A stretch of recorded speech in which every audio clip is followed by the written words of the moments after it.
안나이신 예수님이라는 제목을 가지고 함께 은혜를 나누고자 합니다.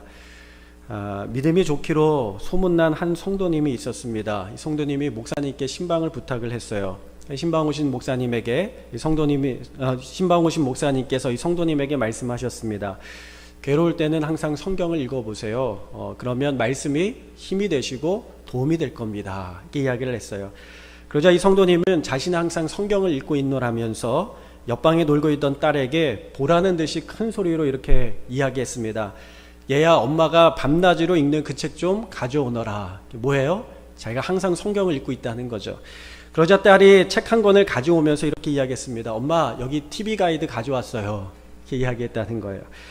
이 여인에게 있어서 주로 보았던 것은 무엇이냐면 항상 TV 프로에 관심이었던 것이죠. 여러분의 관심은 어디에 있습니까? 오늘 말씀은 예수님이 5,000명이 넘는 많은 사람들에게 먹을 것을 먹이시는 그런 말씀이 바로 오늘 말씀에 나오는 내용입니다. 점심때가 되어서 사람들이 허기가 졌고 또 배가 고팠습니다. 들판이라 먹을 것을 구하기가 참 힘들었고 그리고 5,000명이 넘는 많은 사람들이 한 번에 들어갈 만한 식당도 사실은 존재하지 않았습니다. 그때 예수님의 제자 중에 안드레라는 제자 한 사람이 한 어린아이가 가지고 온 도시락을 주목했어요. 그리고 그것을 가지고 예수님에게 가져왔습니다. 예수님, 도시락에는 보리떡 5개와 작은 물고기 2마리가 담겨져 있는데 이것이 많은 사람들에게 무슨 소용이 있을까요? 하고 예수님께 물어보았다는 것입니다.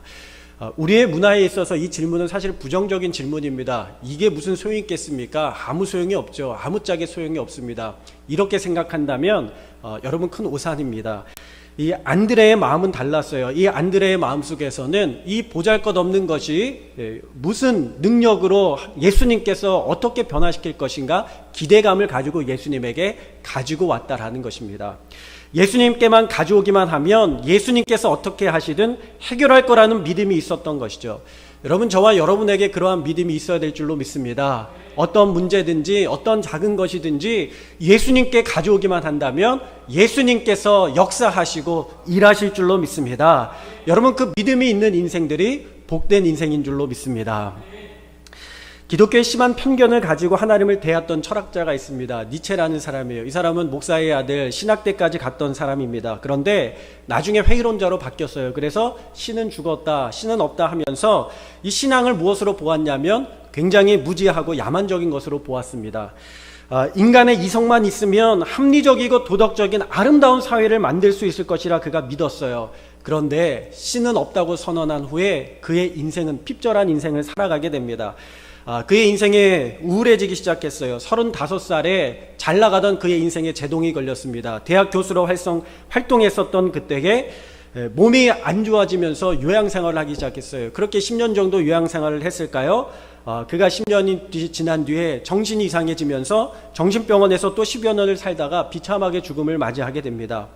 여러분, 이 니체로 이어지는 사람, 그 다음 사람이 누구냐면 프로이트입니다. 프로이트는 유대인 집안에서 태어났는데 그는 하나님이 아닌 다른 것들, 신앙을 그 또한 무지한 것으로 바라보고 야만적인 것으로 바라보게 되죠. 그리고 그 신앙을 누가 이어받습니까? 마르크스라는 사회주의자, 공산주의자가 이어받아서 하나님이 없는 인생, 기독교인들을 말살하고 신앙을 말살하려고 했다라는 거예요.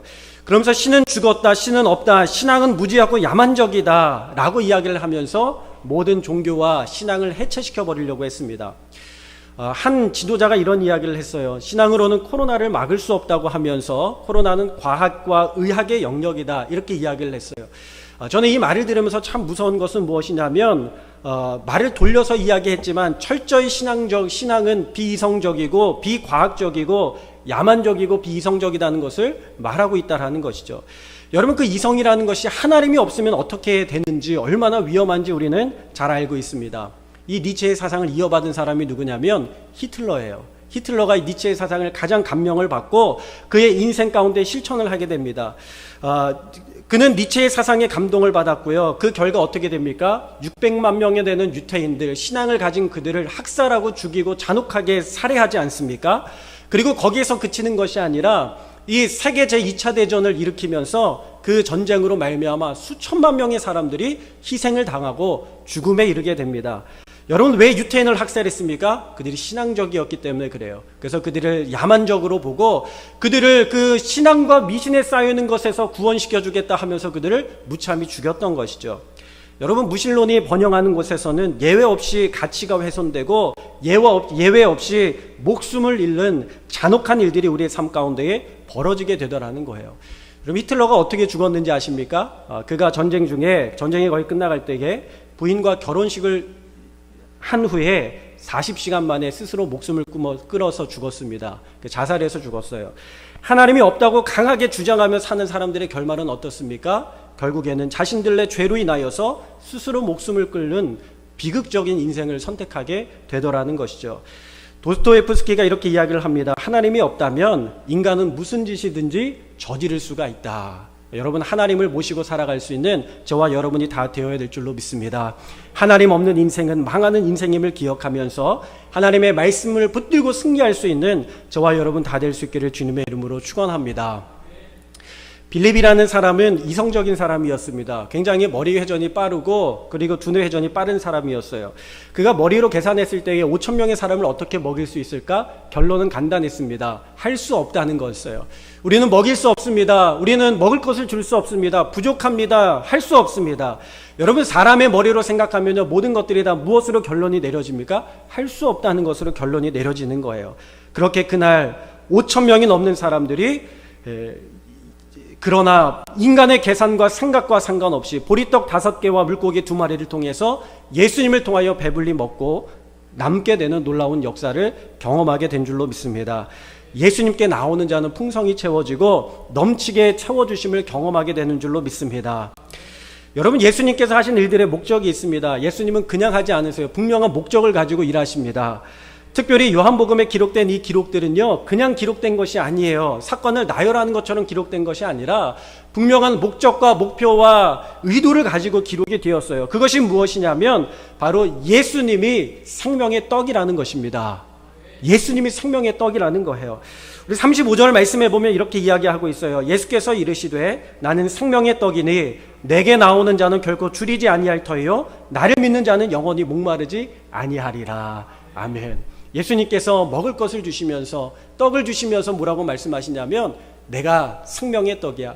너희들이 먹을 것을 먹으면 이 보리떡으로는 다시 배 고프게 되겠지만 다시 줄이게 되겠지만 내가 주는 것은 영원히 목마르지 않고 영원히 배부른 생명의 떡이 될 거야 하면서 주님께서 우리 가운데 말씀해 주시는 것이죠.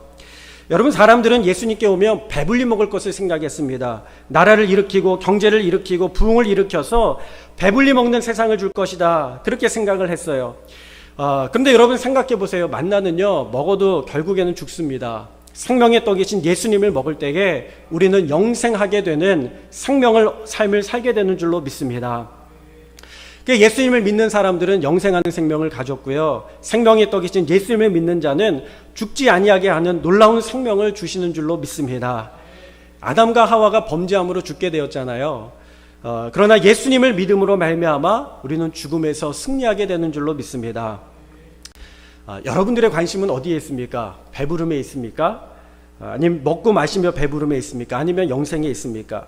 저는 우리 성도들이 어디를 생각해야 되느냐? 하나님의 말씀을 생각하고 예수님을 사모하고 영생을 사모하며 살아가는 진정한 믿음의 사람들이 다 되기를 주님의 이름으로 축원합니다. 어제 한 기독교의 인터뷰, 한 성도 기독교 방송에서 한 시골 한 교회 인터뷰를 이렇게 보았어요. 강원 경상도 함양군에 있는 한 작은 교회였습니다. 시골 교회였습니다. 교회 나오시는 분들이 대부분 연로하신 나이가 많으신 어르신들이었어요. 그런데 이 코로나로 인하여서 예배당에 나오지 못하니까 이분들이 너무나도 답답하고 괴롭고 마음이 아픈 거예요. 그들이 평생을 하나님 앞에 나와 예배하는 삶을 살았는데 예배를 드리지 못하게 한다고 하니까 너무나도 괴로운 것입니다. 이분들이 사실 일주일 동안 만나는 사람도 없고 외롭고 쓸쓸하게 지내다가 수요일날 주일날 교회 와서 함께 예배 드리는 것이 낙이고 예배 드리는 것이 기쁨이고 행복한 일인데 교회 가지 못하게 하니까 그것이 참 마음이 아픈 거예요. 연로하시니까 평소에 식사나 잘 하시겠습니까? 이 목사님이요 그나마 주일날에 오셔서 같이 식사하시고 또 남은 반찬 다 이렇게 챙겨드리면 집에 가져가셔서 저녁에 또 한번 드시고 그렇게 드시는 것을 보면서 마음에 안심이 됐는데 그마저도 못하게 되니까 목사님이 염려가 되는 거예요. 마음이 너무 아픈 것입니다. 저는 그 영상을 보면서 우리 성도님들이 생각이 났습니다. 평생을 비가 오나 눈이 오나 바람이 오나 그 기도의 자리, 예배의 자리를 지키시면서 신앙생활 하셨던 분들인데 그 교회에서 이 자리를 또 나오지 못하시는 것을 보면서 저도 참 마음이 아픕니다. 그래서 속히 이 문제들이 빨리 해결되기를 항상 기도하고 있습니다. 어떤 성도님이 연락을 주셨어요. 직원 중에 한 의심 성도가 의심 증상이 있어서 검사 중이라는 것입니다. 그래서 제가 물어봤어요. 뭐가 걱정이세요? 그러자 이분이 이렇게 이야기하시는 거예요. 직원이 확진이 되면은 사업체를 문 닫아야 되기 때문에 그게 걱정이라는 것입니다. 단순히 내가 일을 못하는 것이 아니라 사업체가 문을 닫게 되면 경제적으로 또 사업적으로 큰 타격을 입을 것이 뻔하기 때문에 굉장히 걱정이 된다는 거예요. 또 하나 걱정이 되는 것은 무엇이냐면 확진이 되어서 치료를 받고 나오게 되더라도 그 나온 사람이 사회적으로 낙인 찍혀서 살아야 되기 때문에 그것이 걱정이 된다는 거예요. 여러분, 우리 사회에 있어서 사실은 코로나에 걸리는 것이 문제가 아니라 사회적으로 비난과 지탄을 받기 때문에 사람들이 심리적인 불안과 장애를 겪고 있다는 것입니다. 그 말을 들으니까요 참 가슴이 아팠습니다. 그러면서 어느 식당에 대한 이야기가 나왔어요. 식당을 운영하는 한 사장님이 있었는데 3월 달쯤에 확진 판정을 받은 겁니다. 사장님이 확진 판정을 받으면서 이 사업체가 문을 닫게 되었고요.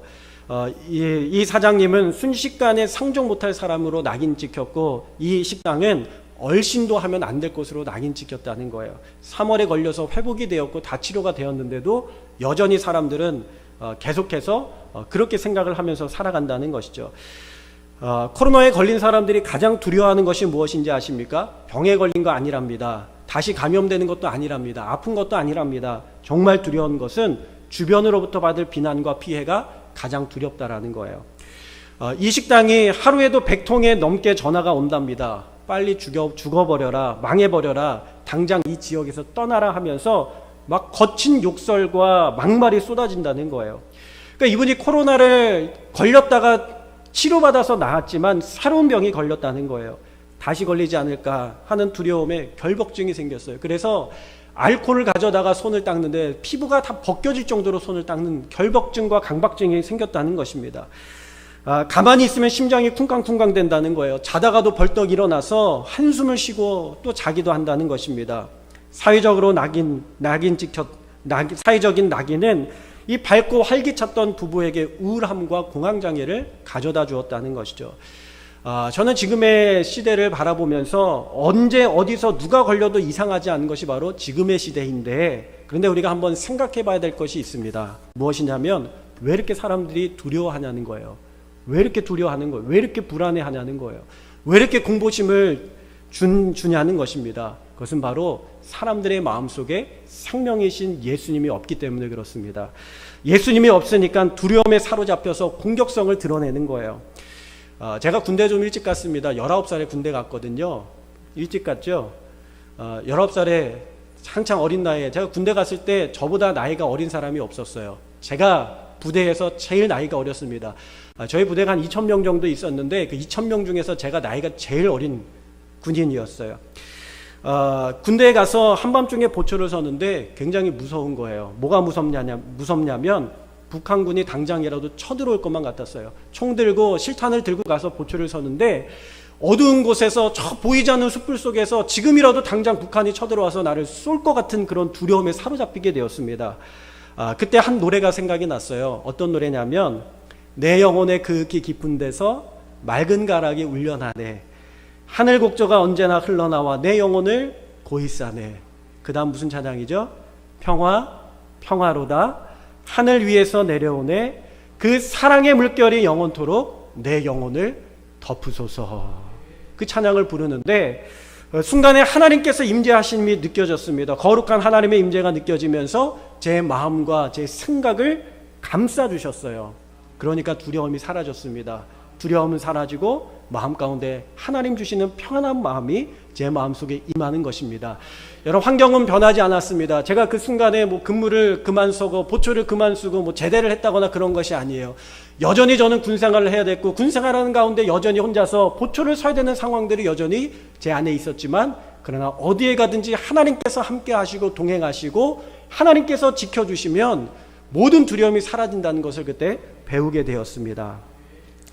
여러분, 스패포드라는 변호사가 있어요. 이 변호사가 무디 목사님과 함께 복음을 위해서 수고했던 사람인데, 어느 날 그의 가족들이 여행을 가는데 일이 있어서 가족들만 먼저 보내고 자기는 나중 배로 타고 가기로 하고 가족들만 먼저 보냈습니다.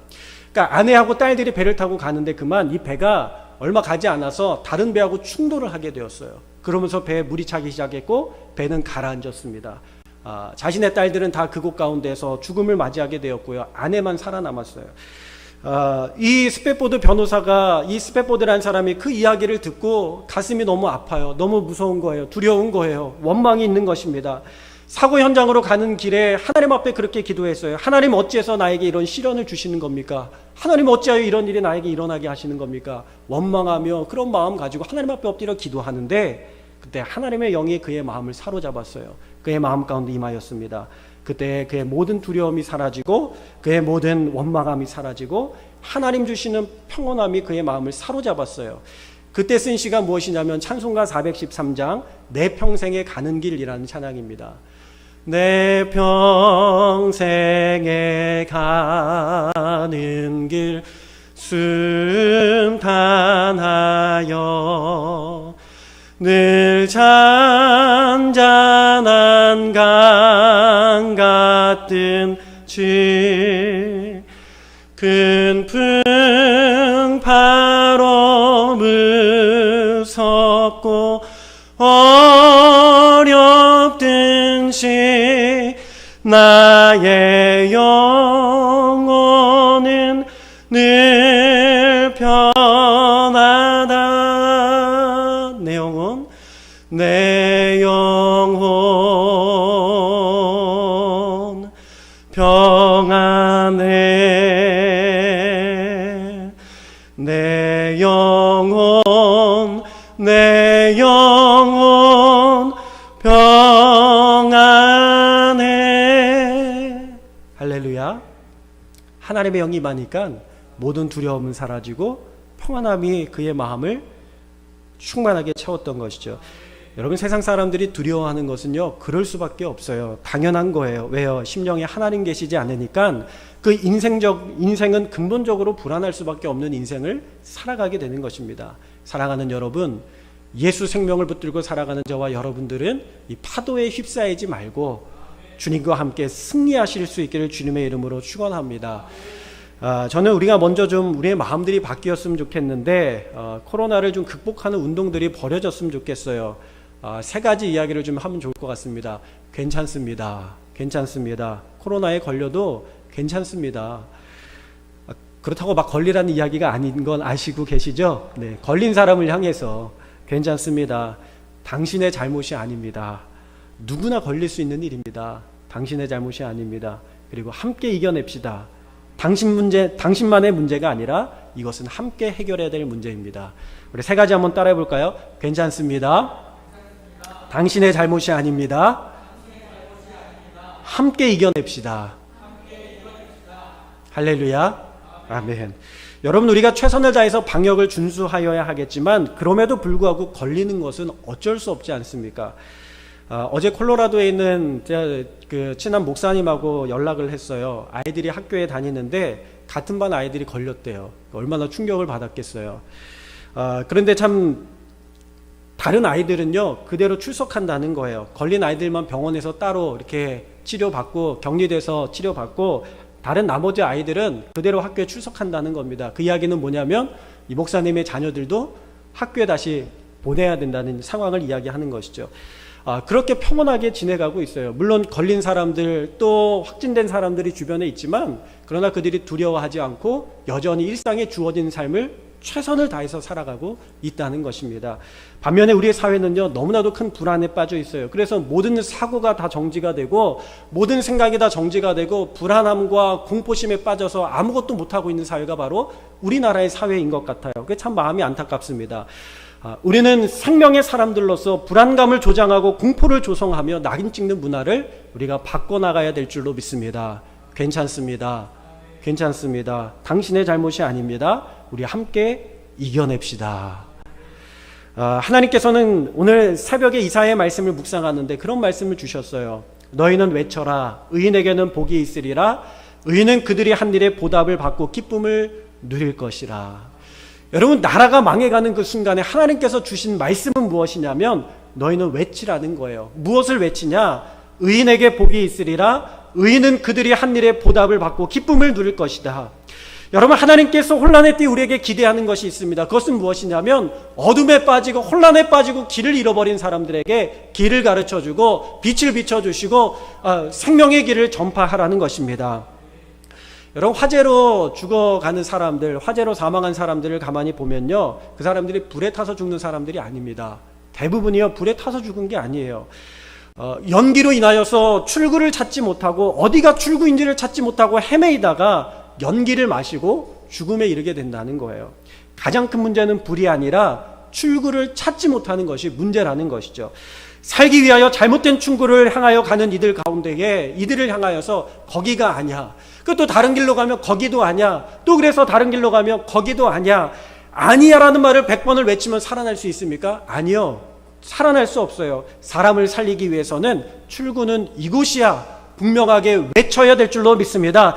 출구는 이곳이야. 이곳에 오면 살 수 있어. 여기가 나가는 길이야. 외칠 때 사람들이 그 이야기를 듣고 잘못된 길을 찾아서 헤매는 것이 아니라 생명의 길, 살리는 길, 바른 길을 찾아서 생명을 얻게 될 줄로 믿습니다.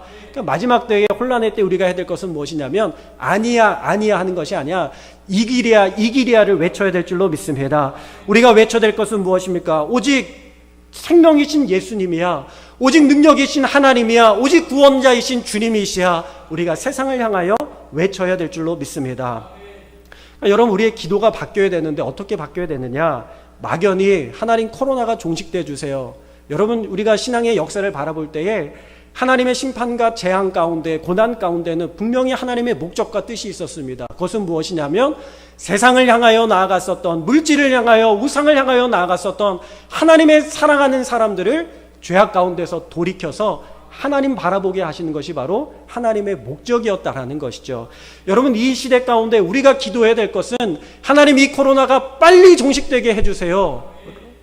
그 기도도 해야 되지만 정말 중요한 기도는 하나님, 이 시간을 통하여서 하나님 회개하게 하시고 하나님 믿지 않은 것들 돌이키게 하여 주시고 교회가 하나님보다 더 귀하게 여겼었던 것, 하나님이 아닌 다른 것들을 주인으로 여겼었던 것, 그리고 하나님과 함께 다른 것들을 함께 두 발을 딛고 섬겼던 것이 있다면 하나님 철저하게 회개하고 주님만 바라보게 하여 주옵소서. 그리고 세상의 문화가 향락과 쾌락을 향하여 나아가는데 하나님 그거 회개하고 돌이켜 하나님을 생명의 주인으로 모시고 돌아오게 하여 주옵소서. 우리가 이것을 위해서 기도해야 될 줄로 믿습니다. 이것이 되지 않는다면 이 코로나가 지나가고 얼마 되지 않아서 우리는 다시 세상 가운데에 세속을 추구하면서 영적인 어둠 가운데 빠지고 말 것입니다. 오늘 예수님께서는 우리에게 생명의 만나가 되어 주셨습니다. 어떻게 하면 날마다 이 만나를 먹을 수 있겠습니까? 바로 예수님을 증거하는 이 성경을 우리가 날마다 읽어야 될 줄로 믿습니다. 벌써 올해가 9월, 10월, 11월, 12월 이제 4개월밖에 남지 않았습니다. 4개월이면 하루에 30분 정도 성경 통독을 하면 4개월이면 한 권을 다 읽을 수 있습니다. 혹시 좀 어려우신 분들은 이 4개월 동안에 신약 성경에 있는 사복음서와 마태, 마가, 누가, 요한복음과 사도행전을 통독하시는 것을 목표로 삼으시기 바랍니다. 영국의 에든버러의 교수이며 마취제와 방부제의 발견자인 심프슨 박사는 성경을 사랑한 사람이었어요. 그가 항상 하나님의 말씀을 사랑하고 묵상 가운데에 하나님의 말씀 가운데에 머무는 가운데에 그의 한 가지 마음의 소원이 생겼습니다. 어떻게 하면 내가 내 사랑하는 사람들, 환자들을 어떻게 도울 수 있을까 고민하는 가운데에 그가 놀라운 사실을 성경을 읽으면서 발견했어요. 창세기에 있는 말씀입니다. 여호와 하나님이 아담을 깊이 잠들게 하시니 잠들매 그가 갈빗대 하나를 취하고 살로 대신 채우고, 이 말씀을 읽으면서 무릎을 탁 쳤어요. 얼마나 깊이 잠들었으면 갈빗대를 취하는데 아담에 하나도 고통이 없었을까. 그래서 그가 마취제를 개발하여서 많은 사람들을 고통에서 자유롭게 하였습니다. 사람들이 물었어요. 박사님, 생애 최고의 발명이 무엇이라고 생각을 하십니까? 그러자 사람들은 당연히 마취제라고 이야기하겠지, 이렇게 생각을 했습니다. 그런데 이 심슨 박사는 이렇게 이야기를 했습니다.